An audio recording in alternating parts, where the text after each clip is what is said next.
બગદાણાની બબાલ મામલે અત્યારે હાલ ગુજરાતનું રાજકારણ ગરમાયું છે અને હવે બાબરા ખાતે કોળી આગેવાનો પહોંચ્યા છે અને મામલતદારને આવેદન આપ્યું છે અને ત્યાં જઈને ઉગ્ર વિરોધ નોંધાવેલો। શું છે સમગ્ર મામલો તેની વિગતે વાત કરશું। નમસ્કાર, હું છું પ્રથમ મોદી, આપ જોઈ રહ્યા છો નિર્ભય ન્યૂઝ। બગદાણાની બબાલમાં આપણે જોયું કે આગેવાન નવનીતભાઈ ઉપર જે હુમલો થયો, જે બાદ અત્યારે કોળી સમાજના લોકોમાં ભારે રોષ જોવા મળી રહ્યો છે,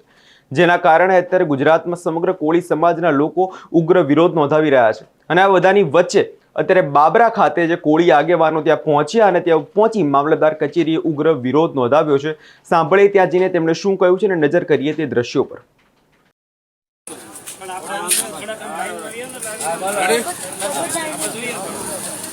ભાવનગર જિલ્લાના મહુવા તાલુકાના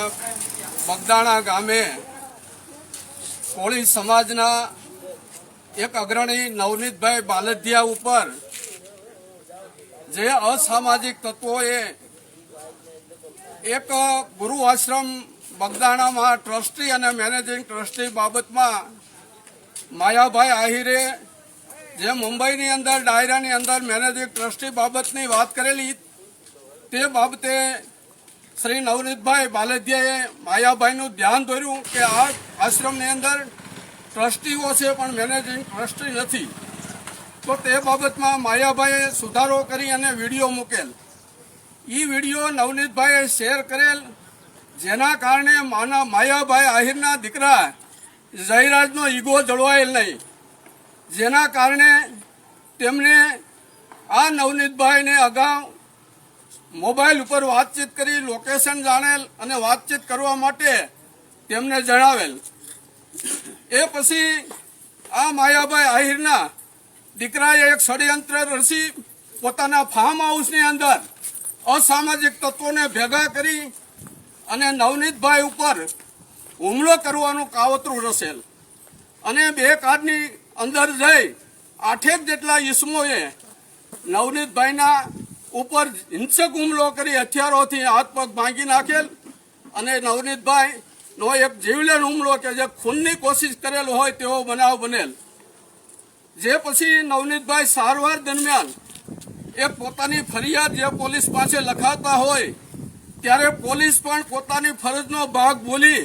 અને એક રાજકીય ઇશારે નવનીતભાઈ જે ફરિયાદ લખાવતા હતા તે પ્રમાણે શબ્દો ન લખ્યા, આરોપીઓના નામ ન લખ્યા અને ફક્ત ને ફક્ત એક અસામાજિક તત્વોને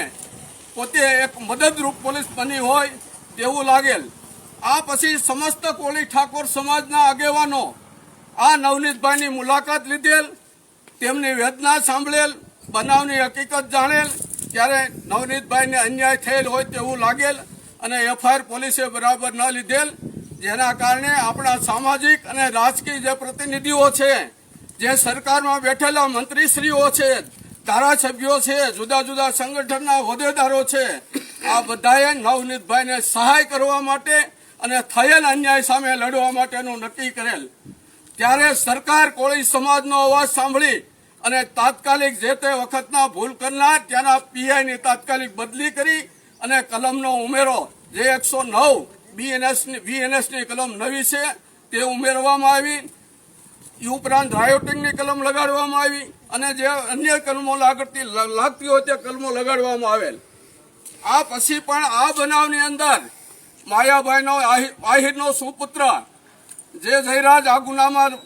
સંડોવાયેલ હોય, ષડયંત્ર રચાયેલ હોય, છતાં પણ તેને પોલીસ બચાવવા માટે પૂરતા પ્રયત્નો કરતા હોય, જે કોળી સમાજ ક્યારેય ચલાવી ન લે એના માટે આપણા જે પ્રતિનિધિઓ છે તેમણે ગાંધીનગર સુધી કોળી સમાજનો અવાજ પહોંચાડેલ છે અને ભવિષ્યની અંદર જો જયરાજની ધરપકડ કરવામાં નહીં આવે અને આ એસઆઈટીની જે રચના કરવામાં આવેલ છે તેમાં તે પોલીસ અધિકારીઓથી તટસ્થ તપાસ નહીં થાય તો આવનારા દિવસોની અંદર જે અમારા રાજકીય કોળી ઠાકોર સમાજના પ્રતિનિધિઓ સરકારમાં બેઠેલા છે તે જે કંઈ કાર્યક્રમ આપશે તે કાર્યક્રમમાં અમે તેમને ખભે ખભા મિલાવી અને નવનીતભાઈને અમે ન્યાય અપાઈશું તેવું આજે બાબરા તાલુકાના દરેક કોળી સમાજના જે જવાબદાર પદાધિકારીઓ એકઠા થયેલ છે તે અમે સૌ આ બનાવને ઓખોડી અને નવનીતભાઈને એક જે તેમની વેદના છે તેમનો અવાજ સરકાર સુધી પહોંચાડવા માટે આજે મામલતદાર સાહેબ શ્રીને આવેદન પત્ર પાઠવેલ છે. જય માતાંતા, જય વેલના. જય કોળી સમાજ, જય વેલનાથ. કોળી આગેવાનોનું કહેવું છે કે અત્યારે જે એસઆઈટીની રચના થઈ છે, પરંતુ એસઆઈટીની રચના માત્ર નામ પૂરતી હોય છે. કોઈ પણ પ્રકારે એસઆઈટીની રચના બાદ પરિણામ આવતું નથી, જેના કારણે અત્યારે તેમનામાં ભારે રોષ જોવા મળી રહ્યો છે. તેમનો આરોપ છે કે જે મુખ્ય આરોપી જયરાજ આહિર છે તેમનું નામ ફરિયાદમાં લખવામાં આવતું કેમ નથી, માત્ર બીજા બધા આરોપીનું નામ લખવામાં આવે છે. તો આ પ્રકારે ચોક્કસ કાર્યવાહી પોલીસ દ્વારા કરવામાં આવતી નથી, જેના કારણે અત્યારે જે બાબરામાં જે કોળી આગેવાનો છે તેમાં અત્યારે ભારે રોષ જોવા મળી રહ્યો છે. હવે જોવાનું રહ્યું કે આ એસઆઈટીની રચનામાં કોઈ પરિણામ આવે છે કે માત્ર ખાલી રચના થઈને મામલો ઠાળે પડી જાય છે. આ વિષયને લઈને તમારો શું અભિપ્રાય છે તે અમને કમેન્ટ કરી જરૂર જણાવજો અને અમારી ચેનલ નિર્ભય ન્યૂઝને લાઇક, શેર અને સબસ્ક્રાઇબ કરવાનું ભૂલશો નહીં.